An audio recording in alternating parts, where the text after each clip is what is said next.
전 세계가 경악할 사건이 발생했습니다. 모든 것이 완벽하게 작동하는 듯했던 뉴욕의 지하철에서 일어난 충격적인 사고들. 한 달에 5번이나 고장나는 에스컬레이터, 끊이지 않는 자살 시도, 그리고 매일 같이 반복되는 지연 운행까지. 처음에는 믿을 수 없었어요. 우리가 그동안 완전히 잘못 생각하고 있었던 거죠. 이건 단순한 기술의 차이가 아니었습니다. 우리는 정말 중요한 무언가를 놓치고 있다고요. 세계 최고의 기술력을 자부하던 미국 베테랑 교통 전문가가 한국에서 마주한 충격적인 현실. 그 놀라운 경험은 그녀의 20년 커리어에서 쌓아온 모든 상식을 완전히 뒤흔들어 놓았습니다. 도대체 무슨 일이 일어난 걸까요? 충격적인 이야기 지금 시작합니다. 딱 1초만요.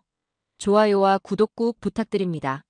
새까만 하늘에서 빗방울이 떨어지기 시작했습니다.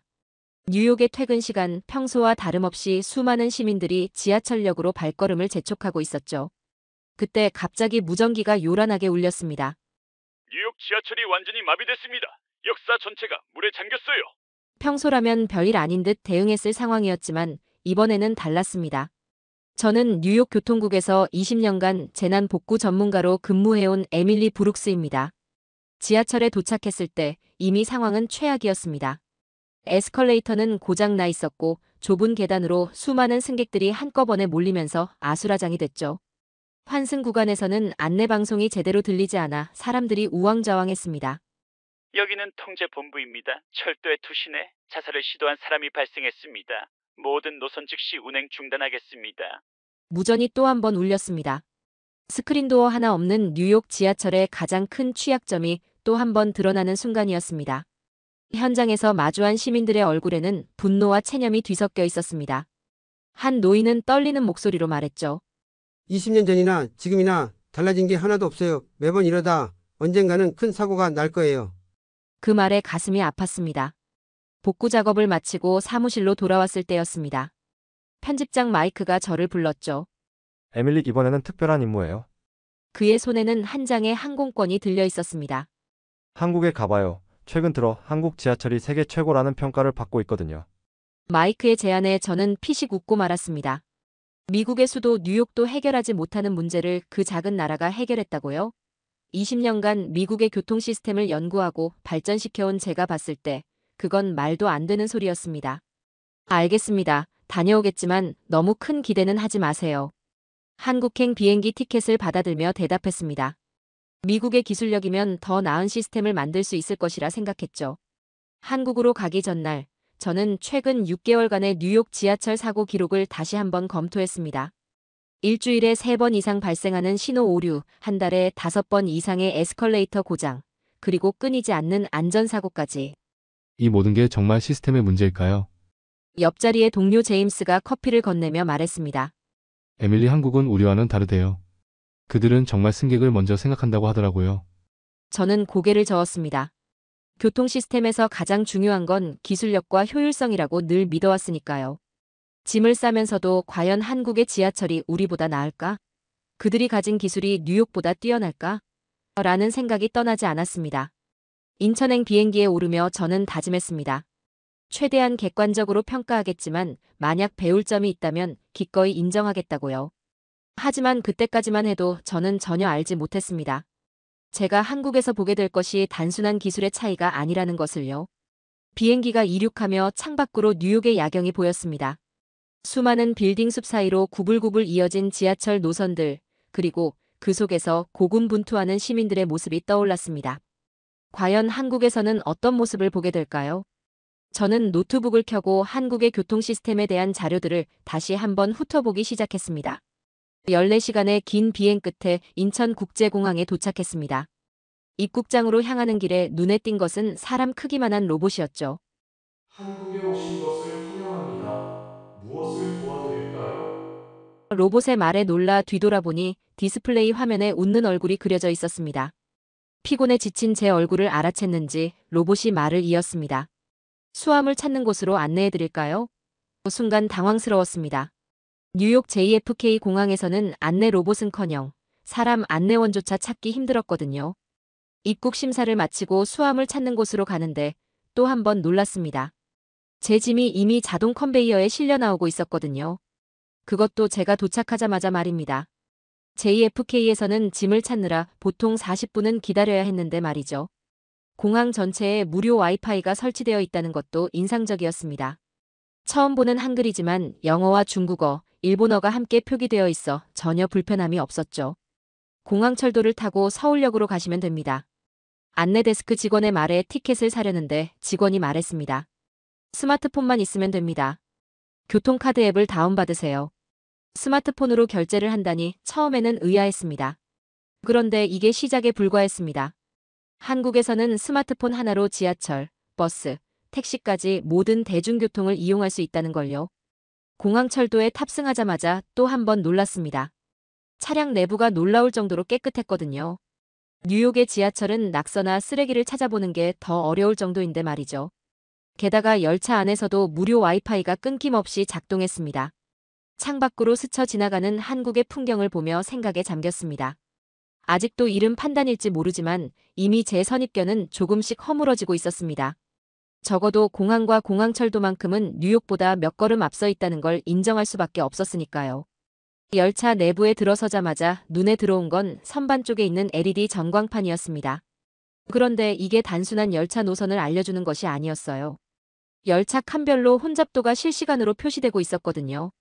빨간색은 혼잡, 노란색은 보통, 초록색은 여유롭다는 뜻이었죠. 덕분에 저는 여유로운 칸을 골라 탈 수 있었죠. 또한 뉴욕에서는 상상도 못할 일이었습니다. 역사 내부 곳곳에는 공기청정 시스템이 설치되어 있었습니다. 미세먼지 수치가 실시간으로 표시되고 있었죠. 사람이 많이 모이는 공간인데도 공기가 깨끗하게 유지되고 있다는 게 신기했습니다. 제 눈을 의심하게 만드는 광경은 계속됐습니다. 모든 에스컬레이터가 정상 작동하고 있었고 엘리베이터도 완벽하게 가동되고 있었거든요. 뉴욕에서는 고장난 에스컬레이터를 보는 게 더 익숙한데 말이죠. 환승 구간에서도 놀라움의 연속이었습니다.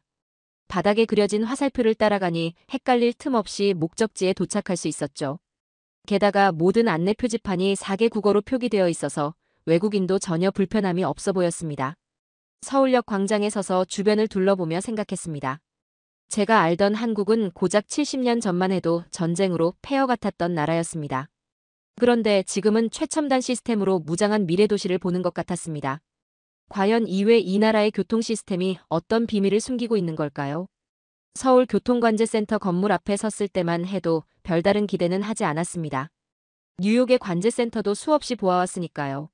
하지만 이곳에서 보게 될 광경은 제 모든 상식을 뒤흔들어 놓았습니다. 여기가 서울의 심장부입니다. 국토교통부 스마트교통국 소속 최은호 책임연구원이 말했습니다. 그의 안내를 따라 들어선 관제실은 마치 우주선의 조종실 같았습니다. 벽면을 가득 채운 대형 스크린에는 서울 전역의 교통 상황이 실시간으로 표시되고 있었죠.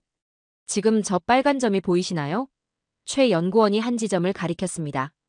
강남역 부근에서 교통량이 증가하고 있다는 신호입니다. 5분 뒤면 신호 체계가 자동으로 조정될 거예요. 의아한 마음에 물었습니다. 자동으로요?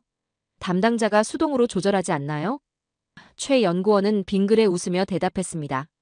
AI가 실시간으로 교통량을 분석해 최적의 신호 체계를 만들어냅니다. 사람보다 더 정확하고 빠르죠. 그때였습니다. 갑자기 한 화면이 붉은색으로 변하더니 경고음이 울렸습니다. 응급 차량이 출동했습니다. 강남에서 서울 대병원까지 최단 경로로 이동해야 합니다. 관제실 직원의 말이 채 끝나기도 전에 놀라운 일이 벌어졌습니다. 출동 경로에 있는 모든 신호등이 자동으로 초록불로 바뀌기 시작한 겁니다. 골든타임을 지키기 위한 우리만의 시스템입니다. 최 연구원의 설명에 저는 할 말을 잃었습니다. 뉴욕에서는 응급 차량이 교통체증에 막혀 지체되는 일이 비일비재했거든요. 평균 도착 시간이 얼마나 되나요? 제 질문에 최 연구원은 자부심 가득한 표정으로 대답했습니다. 기존 30분 거리를 12분으로 단축했습니다. 이 시스템 덕분에 지난해에만 100명이 넘는 생명을 살릴 수 있었습니다. 뉴욕이었다면 교통체증 해소에만 1시간은 걸렸을 텐데 말이죠. 제 말에 최 연구원이 진지한 표정으로 답했습니다. 우리의 교통혁신은 단순한 기술 개발이 아닙니다. 시민들의 소중한 시간, 그리고 때로는 생명을 지키기 위한 것이죠. 관제실 한쪽에서는 지하철 운행 상황도 실시간으로 모니터링되고 있었습니다. 각 역사의 혼잡도부터 공기질까지 모든 정보가 실시간으로 수집되고 분석되고 있었죠. 문제가 발생하면 즉시 대응이 가능합니다. 예방이 가능한 사고는 아예 발생하지 않도록 하는 거죠. 특히 인상적이었던 것은 민원 처리 시스템이었습니다. 시민들이 제보한 불편사항이 실시간으로 접수되고 즉각적인 조치가 이루어지고 있었죠. 시민의 목소리를 실시간으로 반영하는 것, 이것이 우리 시스템의 핵심입니다.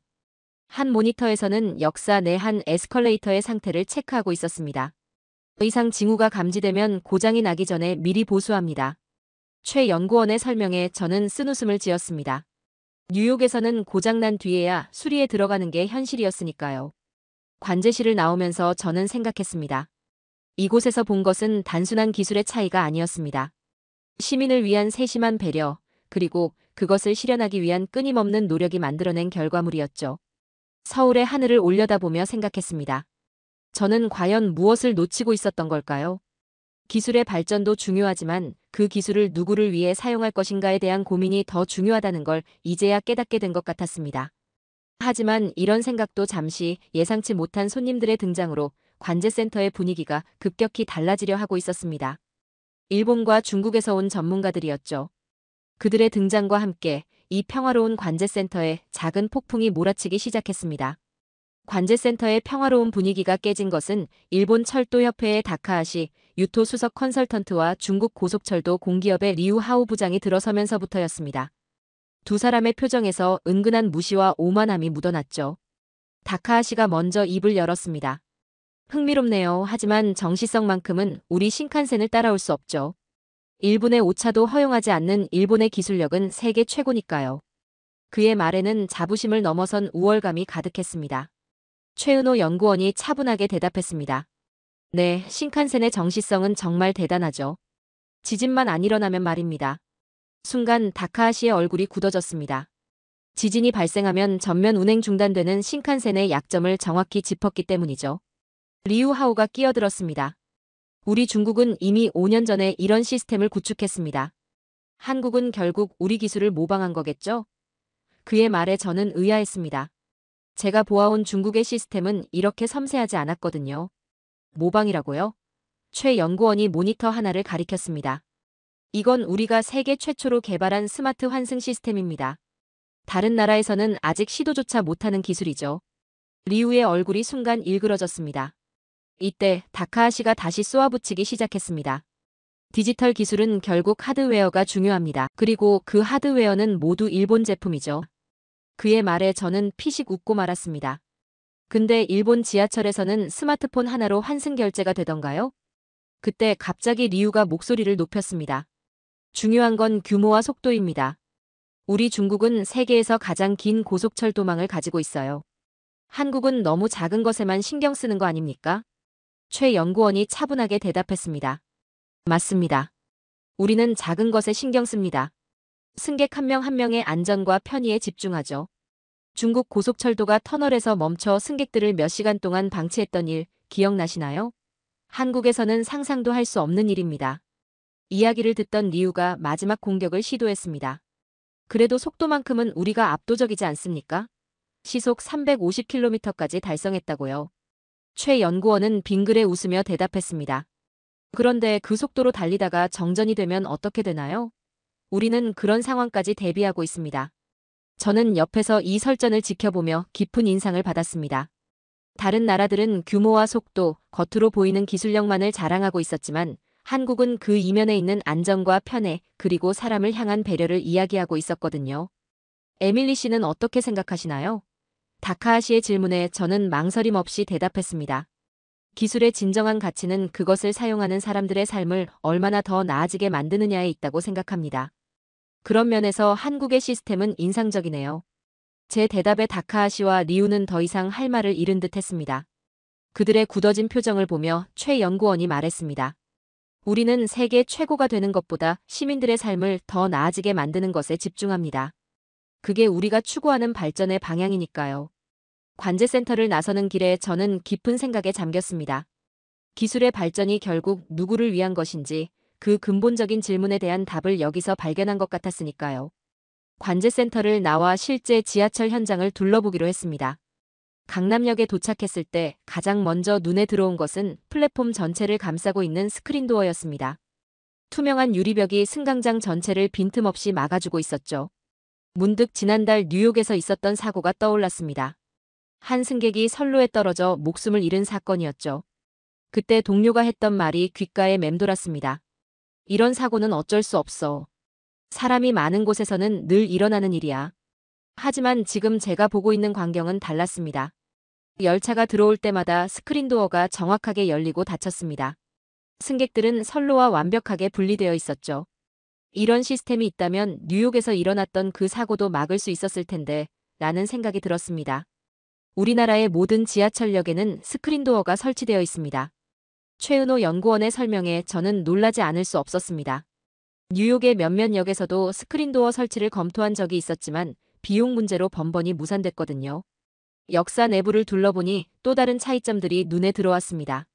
천장에 달린 공기청정 시스템은 쾌적한 공기를 유지하고 있었고 전광판에는 실시간으로 미세먼지 수치가 표시되고 있었죠. 환승 구간으로 가는 길에는 에스컬레이터와 엘리베이터가 완벽하게 작동하고 있었습니다. 뉴욕에서는 한 달에 5번 이상 에스컬레이터가 고장나는 게 일상이었는데 말이죠. 여기서는 모든 시설이 마치 새 것처럼 관리되고 있었습니다. 제 시선을 끈 것은 전동차 내부의 디스플레이였습니다. 다음 역까지 남은 시간은 물론 출구별 환승 정보와 혼잡도까지 한눈에 볼 수 있었죠. 심지어 역 주변 관광 정보와 버스 연계 정보까지 제공되고 있었습니다. 그때였습니다. 옆자리에 앉아있던 노인이 갑자기 자리에서 비틀거렸습니다. 순간 놀랐지만 더 놀라운 것은 그 다음이었죠. 천장에 달린 CCTV가 즉시 이 상황을 포착했고 역무원이 신속하게 달려와 노인을 부축했습니다. 뉴욕에서 비슷한 상황을 떠올려 보았습니다. 취객이 선로에 떨어졌을 때 아무도 나서서 돕지 않았던 그 차가운 풍경이 떠올랐죠. 여기서는 한 사람의 작은 위험 신호에도 즉각적인 대응이 이루어지고 있었습니다. 전동차가 멈출 때마다 자동으로 울리는 안내방송도 인상적이었습니다. 문이 열립니다. 스크린도어에 기대지 마시고 조심히 하차해주세요. 무심코 지나칠 수 있는 작은 안내방송이지만 그 속에는 승객의 안전을 위한 세심한 배려가 담겨 있었습니다. 제 머릿속에서는 자꾸만 뉴욕의 모습과 비교가 되었습니다. 매일 아침 출근길에 마주하는 지저분한 역사와 고장난 시설들, 불친절한 안내와 무질서한 승하차 모습들. 그리고 여기 서울의 깨끗하고 안전한 지하철. 그 차이는 단순한 시스템의 차이가 아니었습니다. 여기서는 한 달 평균 몇 건의 안전사고가 발생하나요? 제 질문에 최 연구원은 자부심 가득한 표정으로 대답했습니다. 스크린도어 설치 이후로는 거의 없습니다. 사고가 나기 전에 미리 방지하는 것, 그것이 우리의 목표니까요. 지하철을 타고 이동하는 동안 계속해서 생각이 깊어졌습니다. 뉴욕에서는 자살 사고로 하루에 2번씩 열차가 멈추기도 합니다. 그때마다 수많은 시민들이 불편을 겪죠. 하지만 여기서는 그런 일이 일어날 수 없게 시스템 자체가 설계되어 있었습니다. 이제 저는 확실히 알 수 있었습니다. 한국의 지하철은 단순히 사람을 운송하는 수단이 아니었습니다. 그것은 사람의 생명과 안전을 최우선으로 여기는 하나의 거대한 안전망이었습니다. 퇴근 시간에 지하철은 사람들로 가득 찼습니다. 다카하시와 리우하오가 한국의 지하철 시스템을 직접 확인하겠다며 저희와 동행했죠. 혼잡한 시간대임에도 질서정연하게 움직이는 시민들을 보며 다카하시가 코웃음을 쳤습니다. 일본의 질서의식만 한가요? 그때 갑자기 한 중년 승객이 자리에서 일어나더니 비틀거리기 시작했습니다. 이내 바닥으로 쓰러졌고 발작 증상을 보였습니다. 순간 주변이 소란스러워졌습니다. 그러나 그 소란은 오래가지 않았습니다. 옆자리의 한 승객이 즉시 스마트폰을 꺼내 들었습니다. 지하철 안전 앱을 실행하더니 비상 버튼을 눌렀죠. 그 순간 놀라운 일이 벌어졌습니다. 기관사와 역무원, 심지어 119 구급대와도 즉시 연결된 것입니다. 이 열차는 비상 상황으로 인해 가장 가까운 역에 긴급 정차하겠습니다. 승객 여러분의 협조를 부탁드립니다. 안내방송이 흘러나왔습니다. 열차가 역에 도착하자 이미 구급대원들이 플랫폼에서 대기하고 있었죠. 놀라운 것은 승객들의 반응이었습니다. 아무도 불평하지 않았습니다. 오히려 쓰러진 승객에게 자리를 양보하고 부축하며 도움의 손길을 내미는 모습들이 보였죠. 이 광경을 지켜보던 리우의 얼굴이 굳어졌습니다. 이 정도 시스템은 일본에도 있습니다. 다카하시가 말했습니다. 중국의 스마트시티에서는 이미 다 하고 있는 일입니다. 리우도 이야기했죠. 그들의 말에 저는 피식 웃었습니다. 지난달 도쿄에서 누군가 쓰러졌을 때 사람들은 자리 때문에 다투더군요. 상하이에서는 길에서 쓰러진 사람을 아무도 돕지 않았고요. 최은호 연구원이 말을 이었습니다. 시스템은 도구일 뿐입니다. 그 도구를 어떻게 사용하느냐가 더 중요하죠. 우리는 그 도구로 사람을 살립니다. 그의 말에 다카하시와 리우는 아무 말도 하지 못했습니다. 구급대원들이 신속하게 응급처치를 시작했습니다. 주변 승객들은 자발적으로 공간을 마련해 주었죠. 누군가는 물을 건네고 또 다른 이는 부채질을 해주었습니다. 그 모습은 마치 하나의 작은 공동체 같았습니다. 이게 바로 한국의 진정한 힘입니다. 하나가 되는 힘이 있죠. 최 연구원의 말에 저는 깊이 공감했습니다. 그의 말에 다카하시와 리우는 더 이상 아무런 반박도 하지 못했습니다. 환자는 다행히 빠르게 의식을 되찾았습니다. 쓰러진 지 불과 7분 만의 일이었죠. 구급대원의 말에 따르면 이 신속한 대응이 없었다면 상황이 심각해질 수도 있었다고 합니다. 열차가 다시 움직이기 시작했을 때 다카하시의 얼굴에서 처음 보는 표정을 발견했습니다. 그것은 인정이었을까요? 아니면 부러움이었을까요? 리우는 자신의 태블릿을 들여다보며 무언가를 계속 메모하고 있었습니다. 지금까지 본 것 중에서 가장 인상적인 게 뭔가요? 최 연구원의 질문에 저는 망설임 없이 대답했습니다. 기술과 사람의 완벽한 조화입니다. 시스템은 차갑지만 그것을 사용하는 사람들의 마음은 따뜻하더군요. 다카하시와 리우는 아무 말 없이 고개를 숙였습니다. 그들의 침묵 속에서 저는 확신할 수 있었습니다. 오늘의 경험이 그들에게도 깊은 울림을 주었다는 것을요. 서울역 지하도 한켠에서 만난 이수진 씨는 퇴근하는 시민들을 세심하게 살피고 있었습니다. 58의 나이에도 시민안전봉사자로 활동하는 그녀의 눈빛에서 특별한 사명감이 느껴졌습니다. 이수진 씨가 입을 열었습니다. 그때는 스크린도어도 없었고 안전요원도 부족했습니다. 저는 평범한 영무원이었죠. 그녀의 목소리에서 깊은 감정이 묻어났습니다. 그날은 평소와 다름없는 출근 시간이었다고 합니다. 그런데 한 젊은이가 갑자기 선로로 뛰어들었습니다. 이수진 씨는 본능적으로 그를 향해 달려갔죠. 생각할 시간도 없었어요. 그저 한 생명이 눈앞에서 사라지는 걸 볼 수 없었을 뿐입니다. 극적으로 젊은이를 구해냈지만 이수진 씨는 크게 다쳤습니다. 무릎 인대가 끊어지고 척추를 다쳤죠. 6개월간의 입원 치료를 받아야 했지만 그녀는 이렇게 이야기했습니다. 하지만 후회하지 않아요. 그 청년이 지금은 두 아이의 아버지라는 걸 알게 됐거든요. 그 사고 이후 지하철 안전에 대한 인식이 크게 바뀌었다고 들었습니다. 제 말에 이수진 씨는 고개를 끄덕였습니다. 네, 전국의 모든 역사에 스크린도어를 설치하기로 결정했죠. 비용이 많이 들지만 생명의 가치는 그보다 더 소중하니까요. 이수진 씨의 눈시울이 붉어졌습니다. 스크린도어가 설치된 후로는 자살 시도가 크게 줄었어요. 하지만 저는 여전히 이렇게 봉사활동을 하고 있습니다. 혹시라도 도움이 필요한 사람이 있을까 봐요. 그녀의 말에서 저는 깊은 울림을 느꼈습니다. 뉴욕의 지하철 시스템을 연구하면서 늘 기술적인 측면만 생각했던 제 자신이 부끄러워졌습니다. 이수진 씨가 말을 이었습니다. 그건 우리 사회가 지켜야 할 가치였죠. 서로를 향한 따뜻한 마음 말입니다. 이수진 씨의 말은 제게 깊은 통찰을 주었습니다. 한국의 교통 시스템이 세계 최고 수준인 이유는 단순히 첨단 기술 때문이 아니었습니다. 그 기술을 사람을 위해 사용하고자 하는 마음, 그리고 그것을 실천하는 사람들이 있었기 때문이었죠. 퇴근길 인파 속에서도 이수진 씨는 계속해서 주변을 살폈습니다. 힘들어 보이는 노인에게 자리를 양보하도록 안내하고 임산부를 위한 배려석으로 안내하는 모습이 인상적이었습니다. 인천국제공항으로 돌아가는 공항철도 안에서 저는 지난 며칠간의 경험을 정리하기 시작했습니다. 창밖으로는 서울의 야경이 아름답게 펼쳐져 있었습니다. 70년 전 이곳은 전쟁의 폐허였다고 하는데 지금은 세계에서 가장 발전된 도시 중 하나가 되어 있었습니다. 노트북을 열고 기사의 제목을 다시 한번 보았습니다. 처음에 제가 쓰려고 했던 제목은 한국 지하철, 기술의 첨단이었습니다. 하지만 지금의 저는 그 제목을 완전히 다르게 바꾸고 싶었습니다. K교통은 사람을 향한 기술이다. 이것이야말로 제가 경험한 한국 교통의 진정한 모습이었으니까요.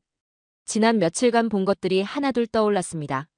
인천공항에서 처음 만난 안내 로봇, 스마트폰 하나로 모든 교통수단을 이용할 수 있는 편리한, 실시간으로 교통 상황을 분석하고 대응하는 관제센터.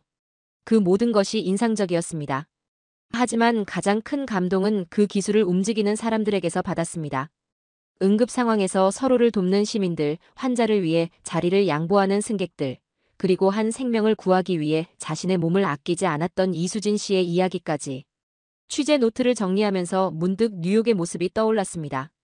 키보드를 두드리며 저는 글을 써내려갔습니다.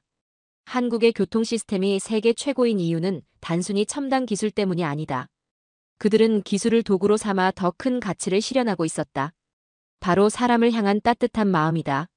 열차가 어둠을 가르며 달리는 동안 저는 다카하시와 리우의 얼굴도 떠올렸습니다.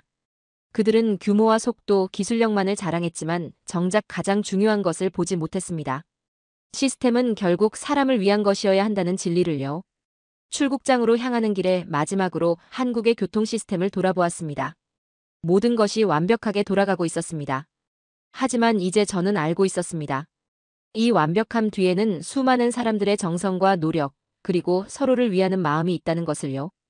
비행기에 오르면서 저는 마지막 문단을 적었습니다. 진정한 발전은 단순히 기술의 진보가 아닙니다. 그 기술을 어떻게 사용하느냐, 누구를 위해 사용하느냐가 더 중요합니다. 한국은 그 해답을 이미 찾았습니다. 사람을 최우선으로 생각하는 것, 그것이 바로 이 나라가 세계 최고가 된 비결입니다. 태블릿을 끄고 창밖을 바라보았습니다. 활주로 저편으로 서울의 불빛이 반짝이고 있었습니다. 그 불빛들이 마치 수많은 시민들의 따뜻한 마음을 보여주는 것만 같았습니다. 저는 이제 진정으로 이해했습니다. 한국의 교통 시스템이 특별한 이유를, 그리고 왜 세계가 여기에 주목해야 하는지를요. 편집장 마이크에게 마지막 메시지를 보냈습니다. 놀라운 이야기를 가지고 갑니다. 하지만 이건 단순한 교통 시스템에 관한 기사가 아닙니다. 이것은 기술과 사람이 어떻게 조화를 이룰 수 있는지 보여주는 이야기입니다. 비행기가 이륙하면서 저는 생각했습니다. 이제 뉴욕으로 돌아가면 많은 것을 바꿔야겠다고요. 단순히 시스템을 개선하는 것이 아니라 그 시스템을 움직이는 사람들의 마음가짐부터 바꿔야 한다고요. 그것이 제가 한국에서 배운 가장 큰 교훈이었으니까요. 자, 사연은 여기까지입니다. 하루하루를 더 안전하고 편리하게 만들어준 우리의 교통 시스템, 그 뒤에 숨겨진 따뜻한 이야기였는데요. 오늘도 끝까지 함께 해주셔서 감사합니다. 재미있게 보셨다면 구독과 좋아요로 응원해주세요. 다음에도 따뜻한 이야기로 찾아뵙겠습니다. 감사합니다.